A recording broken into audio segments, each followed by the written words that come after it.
Saudaraku, eh, untuk membangun kehidupan bersama kita telah memberikan penegasan, yaitu supaya kita saling mengasihi sama seperti Kristus mengasihi kita.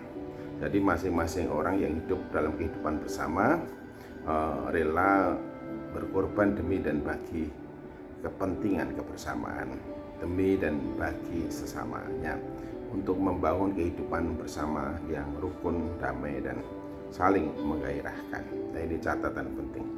Oleh karena itu, untuk bisa mengimplementasikan dan mewujudkan kasih yang demikian, Paulus memberitahukan kasih itu jangan hambar.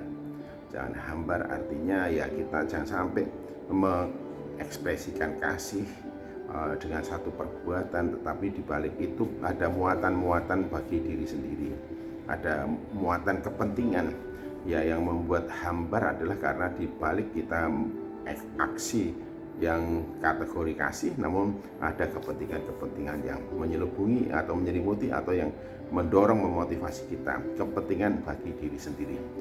Sebab dikatakan dalam kehidupan bersama jangan sampai ada seseorang di antara kita atau ada yang mementingkan diri sendiri atau mencari kepentingan diri sendiri, tapi mencari kepentingan yang lain atau sesamanya.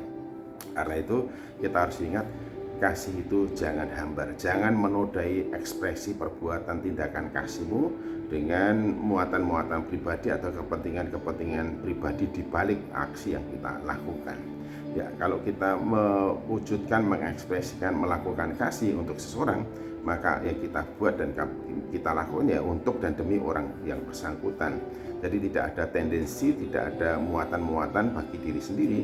Umpama saya mengasihi A atau B supaya dia si A si B begini-begini kepada saya, jangan sampai ada begitu.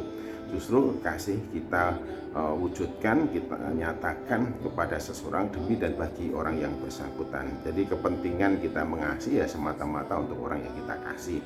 Oleh karena itu diingatkan, kasih itu jangan hambar. Kita mengasihi seseorang dengan yang lainnya sebagai saudara. Kalau mengasihi seseorang dengan yang lainnya sebagai saudara, berarti kita akan termotivasi dengan kuat bagaimana untuk mampu menolong, membantu seseorang yang sedang mengalami kesulitan atau persoalan dalam hidupnya. Kasih kita tidak hambar, kita memperlakukan setiap orang sebagai saudara. Memang demikian, karena hubungan kita di dalam Kristus, kita semua adalah anak Allah, kita adalah keluarga, dan Kristus membangun hubungan di antara orang percaya itu adalah sekarang dan selamanya, hubungan yang bersifat abadi. Sebagai gerejanya, karena gereja Tuhan itu memang dirancang, didesain, didirikan oleh Tuhan Yesus Kristus, alam maut tidak akan menguasainya. Wah, ini menjadi perhatian untuk kita semua ya. Kasih itu jangan hambar, namun lakukanlah seorang terhadap lain dalam mengekspresikan kasih itu yang lain sebagai saudaramu, sehingga motivasi, keinginan yang kuat untuk menolong itu begitu dahsyat. Dan orang yang menerima kasih itu juga tidak merasa kecil hati, tidak merasa berhutang budi, tetapi ekspresi saling mengasihi itu sudah menjadi bagian integral dalam kehidupan bersama.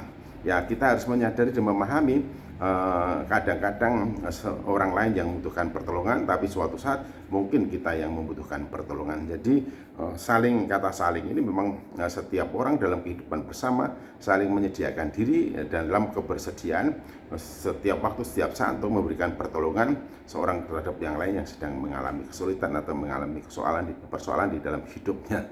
Ingat, kasih itu jangan hambar. Kasihlah seorang yang lain sebagaimana saudaramu atau sebagai seorang saudara, hingga kita adalah keluarga besar dari orang-orang yang percaya pada Tuhan Yesus Kristus, yaitu sebagai anggota-anggota keluarga Allah. Saya kira hal ini dapat dengan mudah kita pahami. Jangan hambar, jadi jangan ada muatan-muatan kepentingan pribadi dalam mengekspresikan, mewujudkan, mengaktualisasikan kasih terhadap seseorang, tapi murni dari lubuk hati terdalam apa yang dilakukan, bagaimana itu betul-betul memberikan kontribusi terbaik bagi orang yang kita kasihi. Kiranya Tuhan Yesus Kristus memberkati kita semua. Salam kasih.